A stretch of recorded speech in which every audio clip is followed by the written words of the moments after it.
Medical records from the royal ward usually remain sealed for 50 years. But the events of November 14th regarding Alpha King Desmond were impossible to keep quiet. Madness had taken him. The greatest healers in the Western Territory stood helpless as the king's wolf, a beast of pure destruction, tore through the restraints, ready to die. History will tell you it was a miracle that saved him. But the truth? The truth is much darker. It wasn't a doctor, and it certainly wasn't his fiancée who pulled him back from the edge. It was a girl with no name, a rejected Omega, cleaning his blood off the floor, whose single touch did what magic could not. And when he woke up, he didn't thank her. He hunted her down. The sterile scent of antiseptic usually calms a hospital wing, but inside the royal suite of the Kensington Palace, the air smelled of ozone, burning electricity, and fear. Alpha King Desmond was dying. It wasn't a death of the body, not yet. It was a death of the mind. The condition was known among the older generations as feral degeneration. His inner wolf, a massive, midnight black entity, had rejected the human half. The disconnect was violent. For 3 days, Desmond had been strapped to a reinforced titanium bed, his muscles seizing, veins bulging black against his pale skin as he roared with a sound that shook the bulletproof glass of the observation deck. Dr. Aris Prentice, the head of lycanthropy medicine, wiped sweat from his balding forehead. He looked at the clipboard, his hand trembling. Heart rate is at 240, Dr. Prentice whispered to the terrified nurses, huddling in the corner. The sedatives aren't working. We've used enough wolfsbane concentrate to kill a pack of elephants. He's burning through it. Outside the glass, the royal council paced. Among them stood Beatrice, a high-ranking she-wolf from the northern silver pack. She was tall, blonde, and impeccably dressed in a white silk suit that seemed out of place in the chaotic medical wing. She was the king's intended, a political match arranged months ago. She watched the man she was supposed to marry thrash against the restraints, her face twisting not with sorrow, but with annoyance. "Fix him, Prentice," Beatrice snapped, her voice cutting through the intercom. "If he dies before the mating ceremony next week, the treaty with the North collapses. I will not lose my crown because you are incompetent." "My lady, it is not incompetence," Prentice argued, his voice cracking. "His wolf is grieving something. It feels broken. Without a fated mate to anchor him, the alpha power is consuming him. We need a healer with a soul match signature, but none of the 50 candidates we tested got a reaction." Desmond roared again, a sound of pure guttural agony. One of the leather straps holding his left arm snapped. Panic erupted. "Clear the room," Prentice screamed. "Code red. Get the tranquilizer guns." In the back of the room, largely invisible to the powerful wolves yelling orders, crouched a small figure. Sophie held a mop bucket, her knuckles white as she gripped the handle. She wasn't a nurse. She wasn't a doctor. She was a member of the shadowed caste, an Omega without a pack, hired through a third-party agency to clean biohazards. Sophie kept her head down. She had learned long ago that eye contact meant punishment. Her brown hair was tucked into a fraying scrub cap, and her oversized grey uniform swallowed her thin frame. She had been scrubbing the result of the king's earlier seizure, shattered glass and blood, when the code red was called. She knew she should run. The protocol for cleaning staff was to vanish when the real wolves got angry. But she couldn't move. As Desmond thrashed, a wave of raw, unseen energy hit her chest. It wasn't the scary, crushing pressure the others seemed to feel. To Sophie, it felt like crying. It felt like a child screaming in the dark. "Help me." The voice wasn't spoken. It echoed inside her skull, vibrant and desperate. "Get out, everyone out!" Dr. Prentice was pushing the nurses toward the exit. The king's remaining restraints groaned. The metal bed frame twisted. Desmond's eyes, usually a piercing steel grey, were now entirely black. He was seconds away from a full shift. If he shifted in this confined space, confused and in pain, he would slaughter everyone. The medical staff fled. Beatrice had already retreated behind the heavy steel glass doors of the observation room, watching safely from behind the glass. Sophie was the only one left in the room. She was trapped in the corner, blocked by a fallen IV stand. Desmond ripped his right arm free. He sat up, gasping, his claws extending. He swung his head wildly, his vision likely a blur of red rage. He let out a snarl that vibrated in Sophie's very bones. He was looking for a target. He turned his head and locked onto her. Sophie stopped breathing. She backed up, hitting the wall. She waited for the inevitable. She waited for the claws. She had been rejected by her birth pack, the Crimson Ridge, 3 years ago for being wolfless and weak. Dying by the hand of the Alpha King seemed like a fitting, tragic end to a miserable life. Desmond lunged. He fell off the bed, crashing onto the floor just feet from her. He dragged himself forward, his body spasming. He wasn't attacking, he was collapsing. His hand, hot as a furnace, reached out blindly. Instinct, foolish and suicidal, took over. Sophie dropped her mop. She fell to her knees and reached out, grabbing his burning hand with both of hers. "It's okay," she whispered, her voice trembling. "Shh, you're not alone." The moment her skin touched his, a shockwave blasted through the room. It shattered the remaining vials on the counter. The lights overhead flickered and blew out, plunging them into darkness. Beatrice, watching from the booth, gasped. "What is that girl doing? He'll tear her apart!" But he didn't. Under Sophie's hands, the convulsing stopped. The blackness in Desmond's veins receded, retreating from his skin.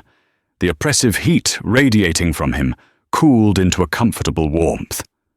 Desmond slumped forward, his forehead resting against Sophie's shoulder. She froze, terrified to move. She could smell him, cedar, rain, and something sharp like pine. And underneath that, she felt the bond, a golden, terrified thread connecting his soul to hers. "Mine," the voice in her head sighed. "Found you." Sophie's heart hammered a frantic rhythm. This wasn't possible. She was an Omega, a reject, a cleaner. He was the king.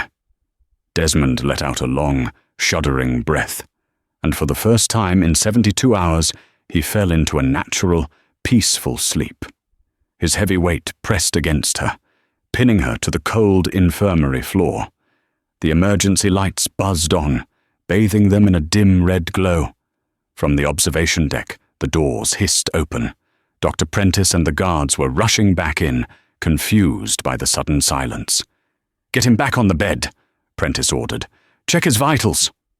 Sophie scrambled backward, pulling her hands away as if she had been burned. The loss of contact made her chest ache physically. Desmond groaned in his sleep but didn't wake. "Who are you?" Prentice barked, finally noticing the small girl in the oversized scrubs huddled against the wall. I was just cleaning," Sophie stammered, clutching her bucket. "I didn't mean to touch him. I'm sorry, please don't fire me." Beatrice stormed into the room, her heels clicking sharply on the tile. She looked at the sleeping king, then at Sophie. Her eyes narrowed. She smelled the air, sniffing for the scent of a mate bond. But Sophie was terrified, and her fear scent, mixed with the harsh chemical cleaner she used, masked everything else. "Get this filth out of here," Beatrice sneered, looking at Sophie with disgust. "The king needs oxygen, not a janitor breathing his air." "Go," a guard commanded, pointing to the service exit. Sophie didn't need to be told twice. She grabbed her supplies and ran. She ran out of the royal wing, down the servants' corridors, and out into the cold night rain. She didn't stop until she reached her tiny, mouldy apartment in the lower district. She looked at her hands. They were trembling. She had just calmed the Alpha King. She had felt the click. "Oh God," she whispered to the empty room. "He's going to kill me." Morning broke over the capital with a deceptive calmness. Inside the palace, however, the atmosphere was electric. Desmond opened his eyes at 08 hours. He didn't wake up groggy. He woke up sharp, his senses dialed to maximum. The headache that had plagued him for months was gone. The wolf inside him, usually a raging storm, was pacing calmly, satisfied and alert. He sat up, ripping the monitoring wires off his chest. "Your Majesty!" Dr. Prentice rushed over, looking as though he had seen a ghost. "Please, you must lie down. Your heart. Where is she?" Desmond's voice was a low growl, rough from days of screaming. Prentice froze. "Who, Your Majesty? Lady Beatrice is just outside." "Not Beatrice," Desmond snarled. He swung his legs off the bed, standing to his full height of 6'4". He felt strong, stronger than he had in years. He closed his eyes and inhaled deeply. He was looking for a scent: vanilla, honey, and the sharp tang of antiseptic. "The girl," Desmond said, opening his eyes. His irises were a swirling storm of grey and gold. "The one who was here last night, the one who touched me." Dr. Prentice exchanged a nervous look with the head of security, a large beta named Lucas. "Sire," Lucas stepped forward cautiously. "There was no one here but the medical staff and Lady Beatrice. We had to evacuate the room during the episode." "Don't lie to me." Desmond stepped forward, his aura flaring so potently that Dr. Prentice fell to his knees. "I was dying. My wolf was ready to sever the cord. Then someone touched me. She smelled like rain and fear.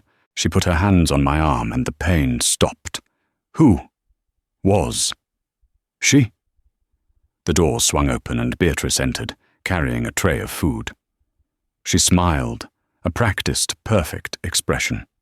"Desmond, you're awake," she cooed, setting the tray down and rushing to hug him. "We were so worried. I stayed by the glass the entire time, praying to the moon goddess." Desmond stiffened as she embraced him. He smelled her perfume, expensive rose oil and musk. It was pleasant, but it did nothing to his wolf. It was empty. "Beatrice," Desmond said, gently but firmly pushing her away. "Who was in the room with me when the lights went out?"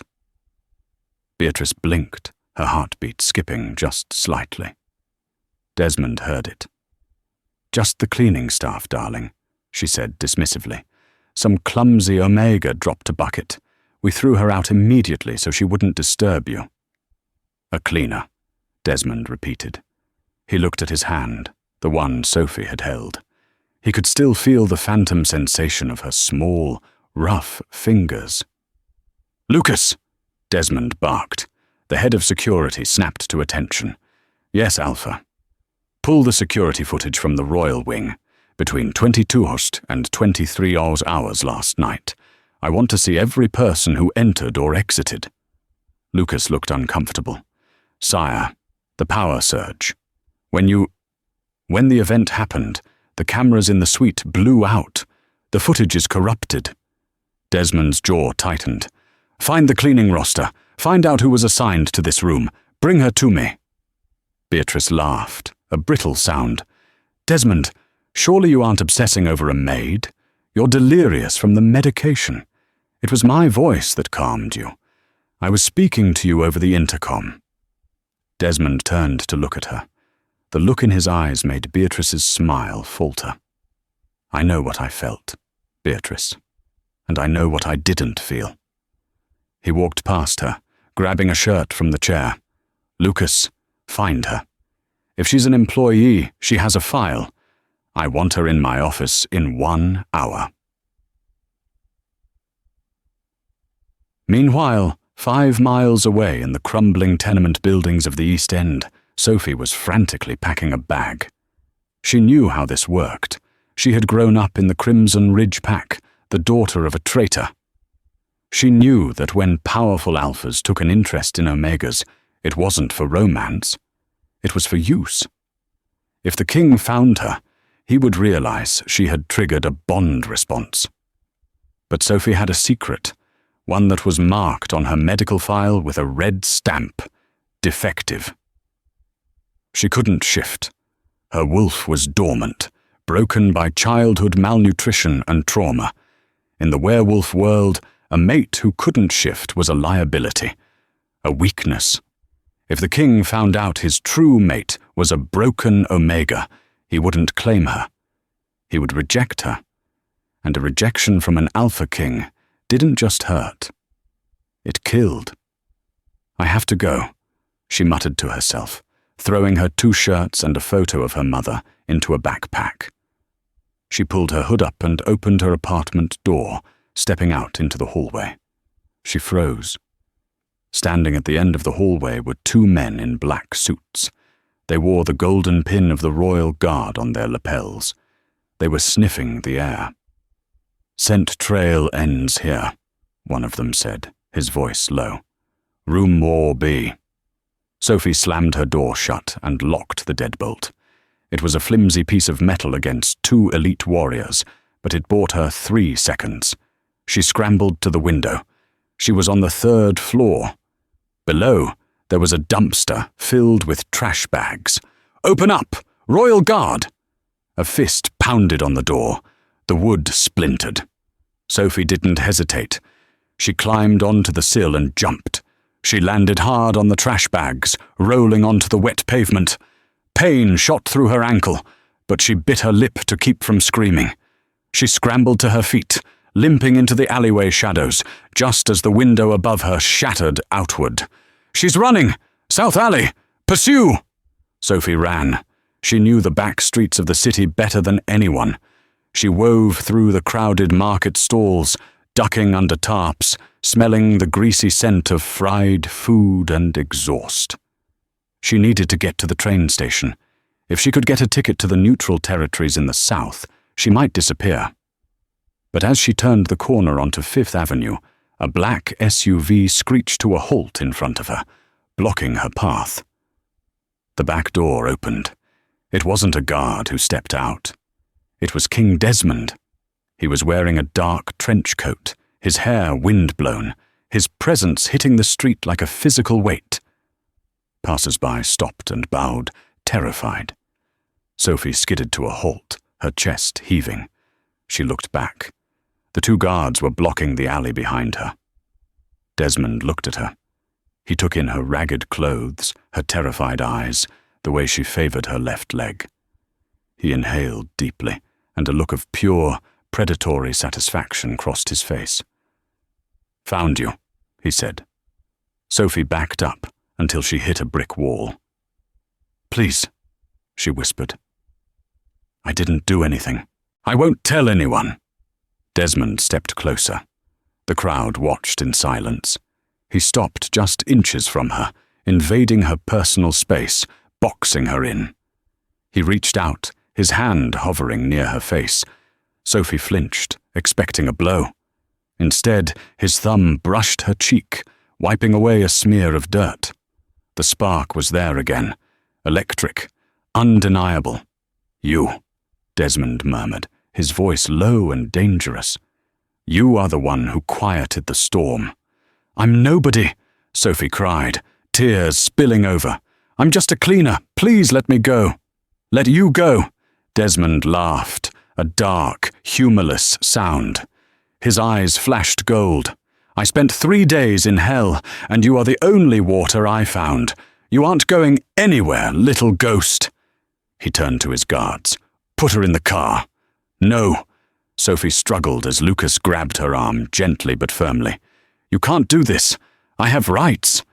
"I am the king," Desmond said, turning his back and walking to the other side of the car. "I am the law, and you, Sophie, you are now a matter of state security." As the car door slammed shut, trapping her inside with the scent of sandalwood and absolute power, Sophie knew her life as an invisible ghost was over. The drama was just beginning. The drive back to the Kensington Palace was suffocatingly silent. The interior of the royal SUV was lined with black leather and tinted glass, separating them from the world outside. Sophie sat pressed against the door, her knees pulled to her chest, trying to make herself as small as possible. Desmond sat on the other side. He didn't speak, but his presence filled the car. Every time the vehicle turned, his shoulder brushed against the empty space near her, sending waves of static electricity through the air. He wasn't looking at her, but she could feel his attention. It was heavy, like a physical weight. He was tracking her heart rate. He was smelling the spike in her cortisol levels. "Stop it," Desmond said suddenly, his voice breaking the silence. Sophie flinched. "Stop what, Your Majesty? I'm not doing anything." "Stop looking at the door handle like you're calculating the survival rate of jumping out at 60 miles per hour, Desmond growled. He turned to face her. "I'm not going to hurt you, Sophie. Why are you trembling?" "Because you're the Alpha King," Sophie whispered, clutching her frayed backpack. "And I'm just a mistake. You made a mistake picking me up. Once you realize—" She cut herself off. She couldn't tell him. Not yet. Desmond leaned forward. The space between them vanished. He reached out and grabbed her chin, tilting her face up. His touch was firm but gentle, his thumb tracing her jawline. The sparks flew again, hot and undeniable. Sophie gasped, her eyes widening. "Does that feel like a mistake?" Desmond asked softly, his grey eyes searching hers. "My wolf has been screaming for 10 years, screaming in pain. The moment you touched me, he went silent. He is purring, Sophie. You are no mistake." He let her go as the car slowed down. "But you are hiding something, and I will find out what it is." The car pulled up to the main gates of the palace. Unlike the service entrance Sophie was used to, the one near the garbage compactors. This was the grand entry. Massive iron gates swung open, and the car rolled onto a gravel driveway, lined with statues of past kings. As the car stopped, the door was pulled open by a footman. Desmond stepped out, buttoning his trench coat. He turned and offered a hand to Sophie. She stared at it. If she took his hand in front of the palace staff, it was a declaration. It broke every protocol in the book. Omegas did not touch Alphas in public. Servants did not hold hands with kings. "Come," Desmond commanded. It wasn't a request. Trembling, Sophie placed her hand in his. He gripped it tight, pulling her out of the car and tucking her hand into the crook of his arm. A gasp rippled through the line of waiting staff. At the top of the marble stairs stood Beatrice. She was flanked by her father, Duke Stratford, a powerful leader from the north. Beatrice's face was a mask of icy composure, but her eyes were burning with humiliation. "Desmond," Beatrice said as they ascended the stairs. Her voice was tight. "We were worried when you left security detail. And who is this?" She looked at Sophie as if she were a stain on the carpet. Sophie looked down at her muddy sneakers, painfully aware of the hole in the toe. "This is Sophie," Desmond announced, his voice booming across the courtyard. "She is my guest. She will be staying in the royal wing." "The royal wing?" Duke Stratford stepped forward, his face reddening. "Your Majesty, that wing is reserved for family and bonded mates. Surely you don't intend to put a cleaning girl in the Queen's quarters." "I intend to put her where I can see her," Desmond snapped. "And Stratford, watch your tone. I am not dead yet, despite your daughter's best efforts to prepare my funeral." Beatrice flinched as if slapped. Desmond didn't wait for a response. He pulled Sophie past them, through the massive oak doors and into the grand foyer. The palace was a maze of gold leaf, velvet, and ancient portraits. Sophie had cleaned the lower floors before, but she had never been allowed this high up. Desmond led her past the staring guards, straight to the double doors of the master suite. "Lucas," Desmond called over his shoulder. The head of security appeared instantly. "Sire, post a guard at this door. No one enters without my direct permission. Not the council, not the doctors, and especially not Beatrice. If she tries to enter, arrest her." Lucas's eyes widened, but he bowed. "Understood." Desmond opened the door and ushered Sophie inside. The room was larger than her entire apartment building. It had a fireplace, a balcony overlooking the city, and a bed the size of a boat. This is your room," Sophie stammered, backing away. "It is," Desmond said, locking the door behind them. He took off his coat and tossed it onto a chair. Underneath, he wore a fitted black shirt that accentuated the dangerous power of his frame. "The guest rooms are too far away. I need you close." "Why?" Sophie asked, her voice shaking. Desmond walked to the window, looking out at the rain. "Because the madness comes in waves, Sophie. The doctors call it feral degeneration, but that's just a fancy word for a soul starving to death. Last night, the wave hit me, and I was ready to let the tide take me. Then you anchored me." He turned around, his expression intense. "I don't know who you are. I don't know why a cleaner has the spirit signature of a high-born alpha's mate. But I know that if you leave this room, the madness comes back. You are my medicine." Sophie felt a tear roll down her cheek. It was the most romantic and terrifying thing she had ever heard. He didn't want her. He needed her, like a drug. "I need a shower," Sophie said quietly, trying to buy time. "I smell like trash and bleach." Desmond pointed to a door on the left. "The bathroom is there. There are robes. Use whatever you need." Sophie fled into the bathroom and locked the door. She turned on the shower to mask the sound of her sobbing. She stripped off her dirty clothes and looked at herself in the mirror. She was too thin. Her ribs showed. And on her collarbone, the faint, jagged scar where her father had bitten her when she failed her first shift, the shift that never happened. She was a fraud. Desmond thought she was his mate because of the calm. But once he tried to mark her, once he tried to bite her to seal the bond, his teeth would meet human skin, not wolf skin.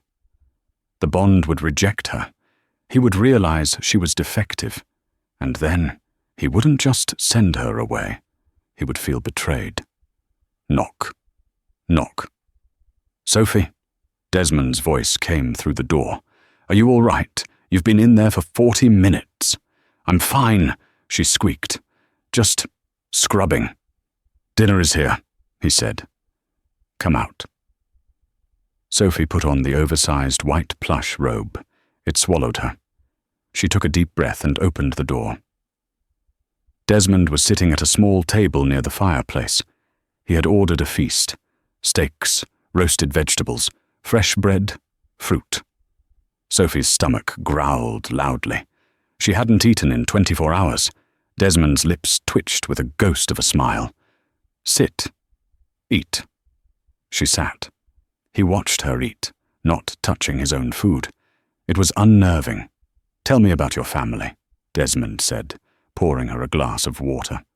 Sophie froze, a piece of bread halfway to her mouth. "I don't have one." "Everyone has one," Desmond said. "Your scent, underneath the fear, it has the undertones of the Crimson Ridge Pack. That's a warrior pack in the east. Are you from there?" Sophie put the bread down. She couldn't lie about this. He could verify it easily. "I was born there," she whispered. "My father was the Beta." Desmond's eyebrows shot up. "The Beta? Then you are high-ranking blood. Why are you scrubbing floors in the capital? Sophie gripped the table. I left. Why? Because I wasn't what they wanted. Desmond studied her. He leaned forward, his eyes narrowing. Did they hurt you? It doesn't matter, Sophie said, standing up abruptly. Look, Your Majesty, thank you for the food. But this is wrong. Lady Beatrice is downstairs. You are the king. I am nobody. You can't keep me here. I can do whatever I want, Desmond said, his voice dropping to a growl. He stood up, towering over her. And Beatrice is not my mate. You are. You don't know that, Sophie shouted, fear making her brave. You haven't tested it. You haven't smelled my wolf because I don't. She stopped. Dead silence. Desmond stepped around the table. He moved with the grace of a predator. He stopped inches from her. Because you don't what? He whispered. Sophie trembled. Please just let me go. No. Desmond lowered his head, burying his nose in the crook of her neck. He inhaled deeply. Sophie shivered, her knees buckling. His hands caught her waist to steady her. I don't smell another wolf, Desmond murmured against her skin. That's true. Usually an alpha can sense the wolf of his mate. With you, it's silent. He pulled back, looking into her eyes. But I feel your soul, and that is loud enough. Suddenly, a siren began to wail throughout the palace. Red lights flashed outside the window. Desmond pulled away, his face hardening. Security breach. Someone pounded on the door. King Desmond, open up! By order of the High Council! Desmond cursed. He grabbed Sophie's arm and pulled her behind him. Stay behind me. The door burst open. It wasn't an assassin. It was worse. It was Councillor Vane, the head of the judiciary, flanked by 4 armed guards, and a triumphant-looking Beatrice. Beatrice was holding a file folder. Forgive the intrusion, sire, Vane said, his voice oily and smooth. But we received a disturbing tip regarding the security of the throne. Get out, Vane, Desmond snarled. His claws began to lengthen. I gave an order. An order that endangers the lineage is void, Vane said, stepping forward. He pointed a finger at Sophie. That girl is not a guest. She is a fugitive from the Crimson Ridge Pack Registry, and she is a biological hazard to the crown. Beatrice stepped forward, opening the folder. She smirked at Sophie. Tell him, Sophie, Beatrice said sweetly. Tell the king why you were scrubbing floors instead of running with your pack. Tell him about the diagnosis. Sophie squeezed her eyes shut. It was over. She is wolfless, Beatrice announced, throwing the papers onto the table. A genetic defect. She has no inner beast. She cannot shift. She cannot produce strong heirs. If you mate with her, Desmond, you will end the royal bloodline. She is a mule. The silence in the room was deafening. Desmond looked at the papers, then at Sophie. Sophie waited for him to push her away. She waited for the disgust. Is it true? Desmond asked, his voice unreadable. Sophie nodded, tears streaming down her face. Yes, I can't shift. I'm empty inside. I'm sorry. Desmond stood still for a long moment. Beatrice smiled, thinking she had won. Take her away, Beatrice commanded the guards. Send her to the sterility ward. Touch her, Desmond said, his voice low and vibrating with a terrifying rage, and I will rip your throats out with my teeth. The guards froze. Beatrice's smile vanished. Desmond turned to Sophie. He didn't look angry. He looked calm. He reached out and took her hand again, interlacing their fingers. You think I care about a genetic mutation? Desmond asked, looking at Vane. Sire, you must, Vane sputtered. The law of succession states the queen must be a wolf of pure blood. She must be able to lead the hunt. A human or a defective cannot be queen. It weakens the pack. The pack is weak because it is led by men who care more about bloodlines than power, Desmond retorted. He pulled Sophie against his chest. For 3 days I was dying. My pure blood was boiling me alive.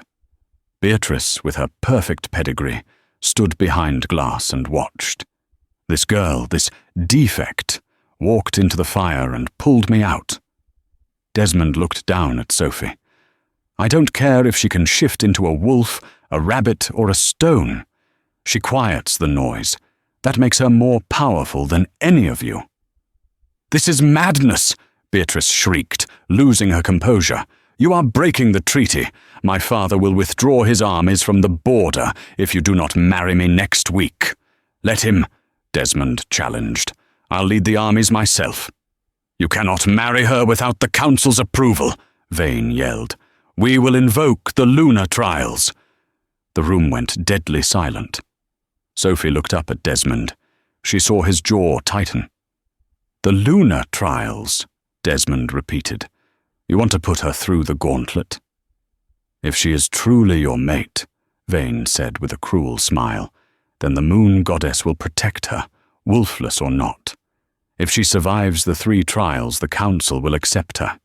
If she dies, well, then she wasn't worthy. No, Desmond snarled. She is human, for all intents and purposes. The trials will kill her. Then renounce her, Beatrice hissed. Send her away, marry me, and save her life. If you claim her, she must prove her worth. That is the ancient law.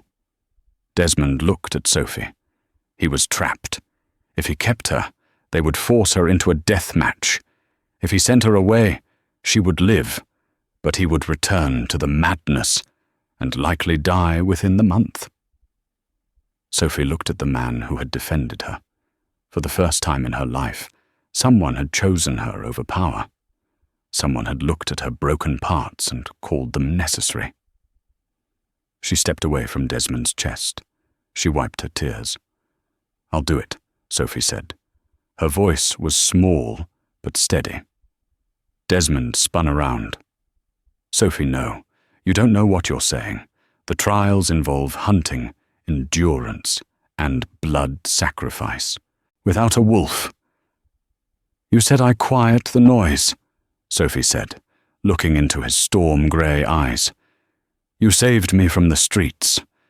I won't let you die of the madness just because I'm scared. She turned to Councillor Vane. I accept the challenge. When do we start? Vane looked surprised, then pleased. The first trial is at dawn, the hunt of the shadow beast. Get out, Desmond commanded. All of you. The intruders retreated, Beatrice casting one last, hateful look at Sophie. Enjoy your last night, rat. Tomorrow the forest eats you. When the door clicked shut, Desmond collapsed onto the edge of the bed, putting his head in his hands. You are a fool, he groaned. A brave, beautiful, idiot fool. Sophie walked over to him. She hesitated, then placed her hand on his hair. It was soft. You're the king. You can't marry a defect without proving everyone wrong. I know that. Desmond wrapped his arms around her waist, burying his face in her stomach. He held her tight, shaking slightly. I won't let you die, he swore, his voice muffled against her robe. I will burn the forest down before I let them hurt you. Then help me, Sophie said. I can't shift. I don't have claws. But I grew up in Crimson Ridge. My father was a beta. I know how to track. I know how to hide. Teach me how to survive an alpha. Desmond looked up. The gold in his eyes was swirling. I will do more than teach you. I will arm you. The night was spent not in sleep, but in preparation. Desmond took Sophie to the royal armory, a hidden vault beneath the palace. The walls were lined with ancient weapons, silver daggers, crossbows, and armor made of dragon-scale leather. The first trial is the hunt, Desmond explained, handing her a pair of lightweight boots. Usually the Luna candidate chases a stag, but Beatrice has manipulated the game. They said, shadow beast. That means they are releasing a rogue wolf into the arena, a starved one. Sophie paled. I have to kill a rogue. No, Desmond said. He picked up a small, intricate device. It looked like a silver bracelet. You just have to survive until the sun hits the center of the arena. That is the win condition. Survival. He snapped the bracelet onto her wrist. This is a kinetic shield. It's a prototype. It won't stop a full bite, but it will deflect glancing blows. It's illegal in the trials. You're cheating? Sophie asked. They are sending a wolf against a girl who can't shift, Desmond said grimly, strapping a dagger to her thigh. There is no honor here. Only survival. He pulled her close, his hands lingering on her shoulders. The atmosphere in the cold stone room shifted. The adrenaline of the preparation faded, replaced by the heavy, magnetic pull of the bond. Sophie, Desmond said, his voice rough. If tomorrow goes wrong, if I can't reach you, don't, she whispered. He leaned down. This time he didn't ask. He kissed her. It wasn't a gentle kiss. It was desperate, possessive, and terrified. It tasted of fear and hope. Sophie melted into him, her hands tangling in his hair. For a moment, she forgot she was broken. She felt whole. He pulled back, breathless, his forehead resting against hers. You are the only thing that matters. Remember that when you are in the woods. You are the king's heart. Do not stop beating. The royal arena was a massive coliseum, overgrown with dense forest, surrounded by high stone walls. Thousands of spectators filled the stands. The nobility, the council, and the wealthy citizens had come to watch the cleaner girl get torn apart. Sophie stood at the southern gate. She wore leather tactical gear Desmond had found for her. She had a knife on her belt and a small pouch of wolfsbane dust in her pocket. Up in the royal box, Desmond sat on his throne. He looked like a statue carved from ice, but his knuckles were white as he gripped the armrests. Beatrice sat 2 seats away, sipping tea, looking delighted. Citizens of the Western Territory, Councillor Vane's voice boomed over the speakers. We gather to test the claim of Sophie of Crimson Ridge. To be Luna, one must face the darkness without fear. The crowd roared. Release the beast! The northern gate groaned open. From the darkness, a massive creature emerged. It was a rogue wolf, its fur matted with mud and blood, its eyes glowing with madness. It was twice the size of a normal wolf. It sniffed the air, drool dripping from its jaws. It smelled fresh meat. It smelled fear. Sophie took a deep breath. Quiet the noise, she told herself. You calmed a king. You can trick a dog. The rogue let out a bone-chilling howl and charged into the trees. Sophie didn't run away. She ran into the forest, heading for the high ground. Desmond watched the screens, his heart hammering against his ribs. Run, Sophie. Run! The hunt had begun, and the drama was about to take a turn that neither Beatrice nor the council expected. Sophie didn't have a wolf, but she had something else. She had the blood of a beta traitor, and she knew secrets about wolf behavior that no alpha bothered to learn. She wasn't going to fight the beast. She was going to break it. The forest within the arena was unnatural. The trees were too close together, their branches engaging in a tangled war for sunlight, casting the forest floor in perpetual twilight. The air smelled of damp earth, pine, and the coppery tang of old blood from previous trials. Sophie didn't run blindly. Panic was the death of prey. She moved with a calculated limp, favoring her left leg, heading toward the northern quadrant where the terrain was rocky and uneven. She knew that a wolf of that size, especially a maddened rogue, would struggle with tight turns on loose shale. High above in the VIP box, Desmond leaned forward, his hands gripping the railing so hard the metal groaned. The screen showed Sophie's heat signature, a small, fragile red dot moving against the cold blue of the forest, and closing in fast, a massive, burning orange blotch, the rogue. "She's heading to the dead man's drop," Beatrice commented, bringing a porcelain teacup to her lips. "Foolish girl. She'll trap herself against the cliff edge. The wolf won't even have to hunt. He'll just have to corner her." "She knows what she is doing," Desmond growled, though his heart was hammering a frantic rhythm against his ribs.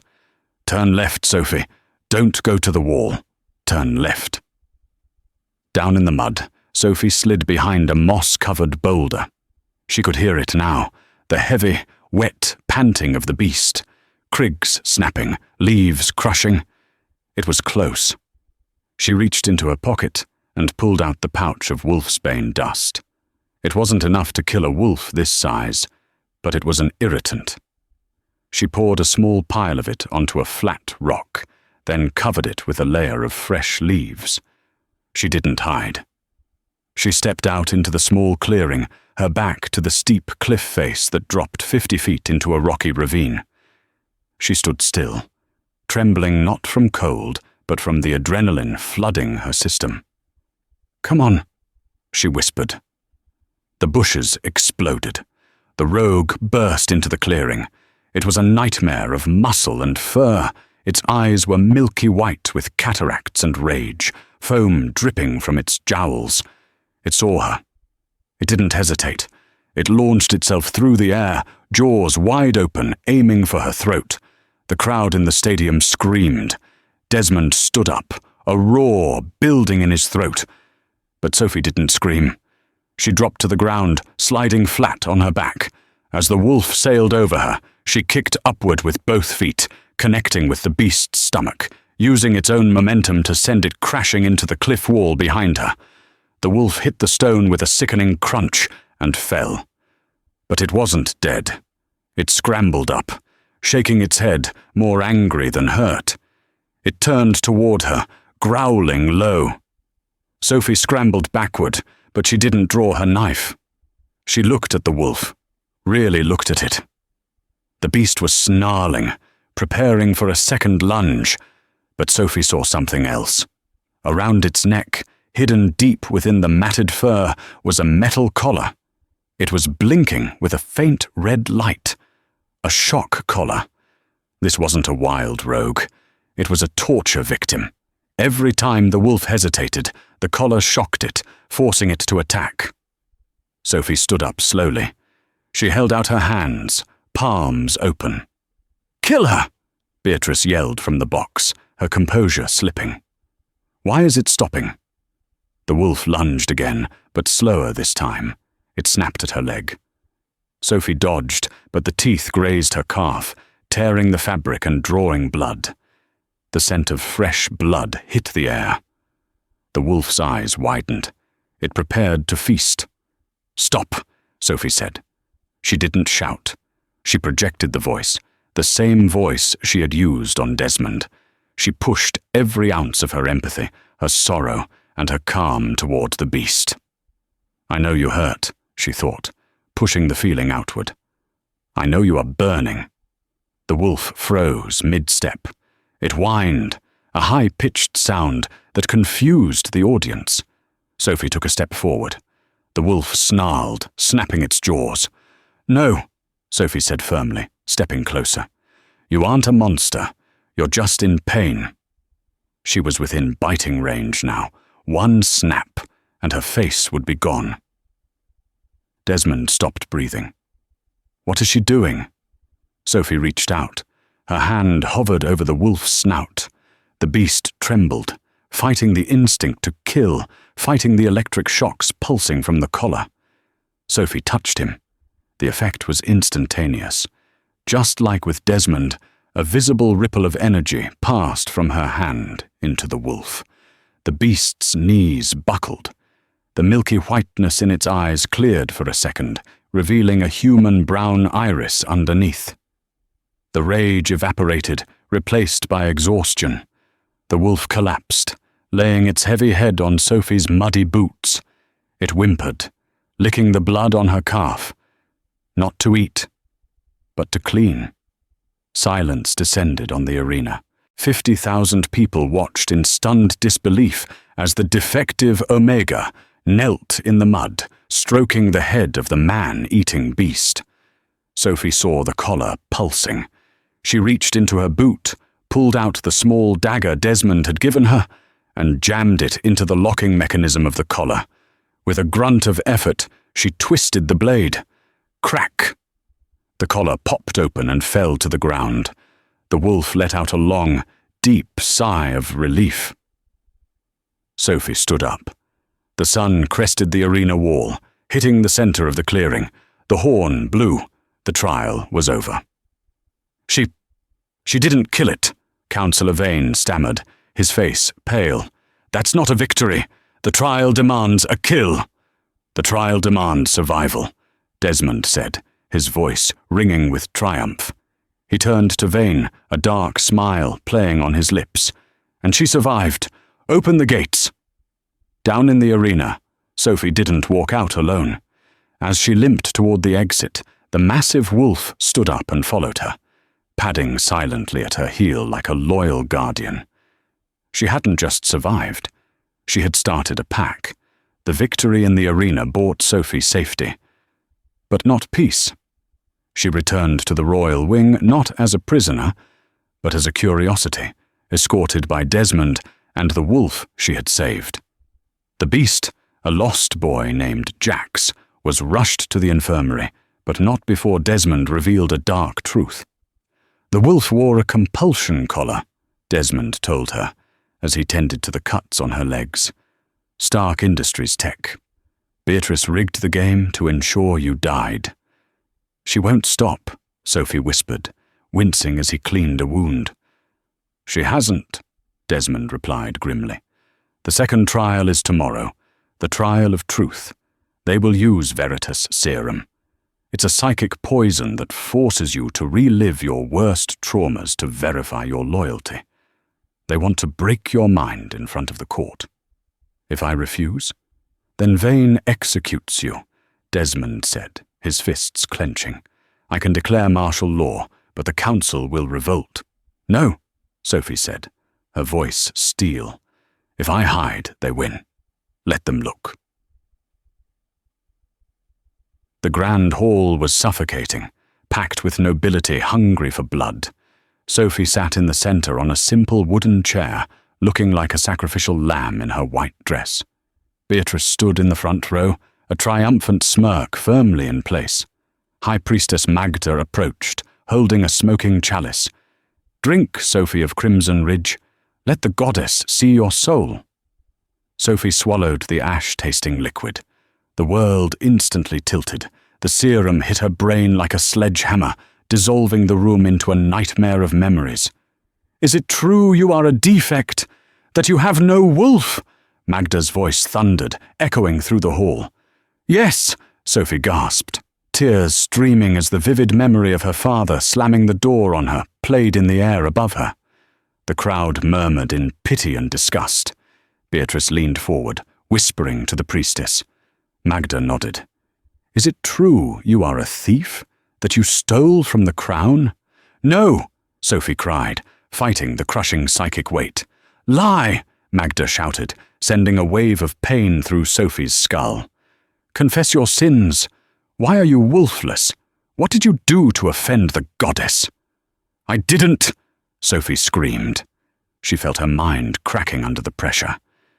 Desmond roared from the dais, his claws extending.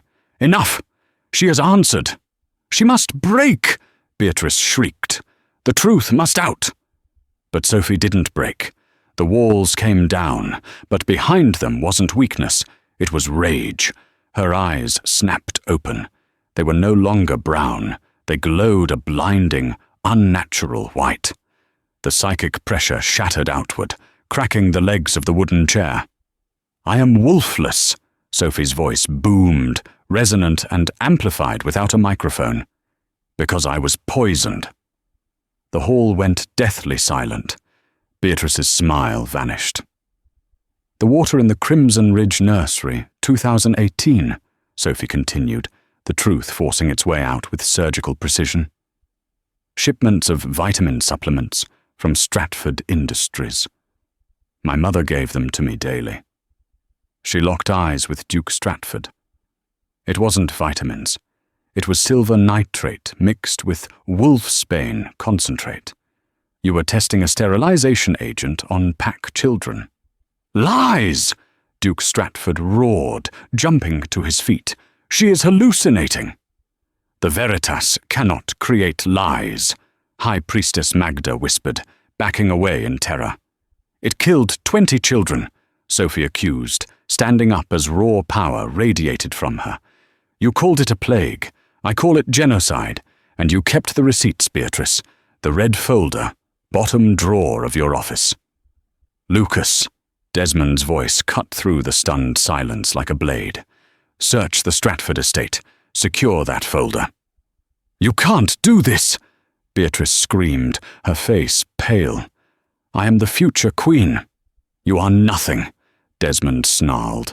You poisoned my mate and a generation of children for power. Stratford reached for a hidden pistol, but he was too slow. Jax, fully recovered and in wolf form, leaped from the crowd and tackled the Duke, pinning him to the marble floor. The royal guard descended, seizing Beatrice as the noblewomen she had scorned blocked her escape path. Sophie sagged, the white glow fading as the adrenaline crashed. Desmond caught her before she hit the floor, lifting her into his arms. Did I do it? She whispered. You did, Desmond vowed, carrying her past the stunned council. You didn't just survive the trial, Sophie. You burned them to the ground. The fallout from the trial of truth was swift. Duke Stratford was arrested, and Beatrice was stripped of her titles and locked in the tower. But a cornered animal bites hardest. On the eve of the blood moon ceremony, the palace plunged into darkness. Sophie, smoothing her silk dress for the coronation, barely had time to scream before Stratford's private mercenaries stormed her room. A sedative needle to the neck turned her world black. She awoke dangling over the abyss, tied to a stone gargoyle atop the palace roof. The wind howled, carrying the manic laughter of Beatrice. The fallen noblewoman stood near the edge, hair wild, clutching a remote detonator. Desmond burst through the roof access door, Lucas and Jax at his heels. He froze at the sight of his mate, swaying precariously over the drop. "One step and we all fly!" Beatrice screamed, thumb hovering over the button.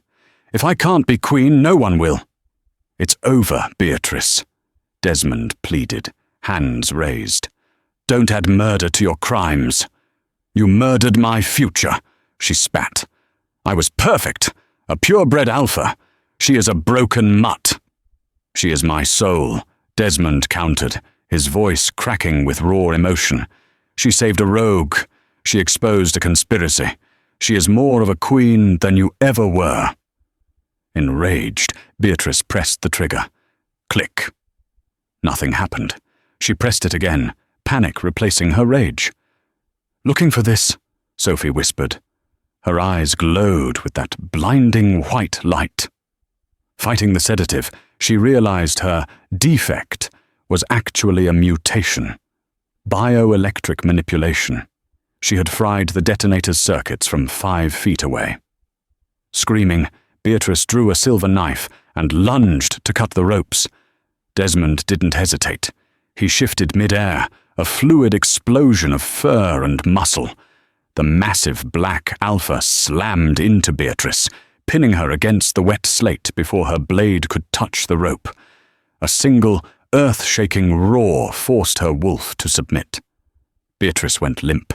Desmond shifted back, shivering in the rain, and frantically untied Sophie.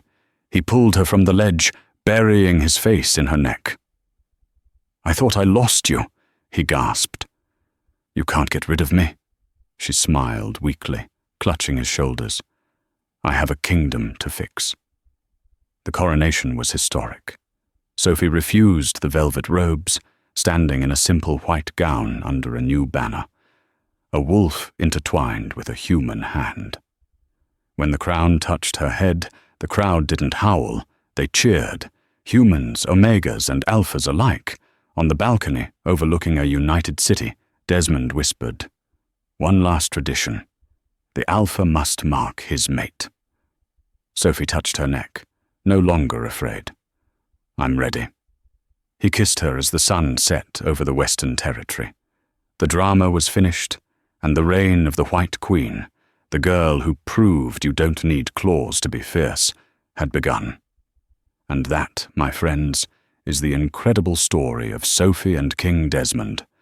From a rejected, lonely cleaner to the savior of the Alpha King, Sophie proved that true power isn't about physical strength. It's about the strength of your spirit. It's a story about karma hitting the villains exactly where they deserve and love finding you in the darkest places. What did you think of Sophie's secret power? Did you expect the twist about her defect? Let me know in the comments below. If you enjoyed this roller coaster of romance and revenge, please smash that like button. It really helps the channel. And don't forget to subscribe and hit the bell icon so you never miss another dramatic werewolf romance story. Thanks for watching, and see you in the next video.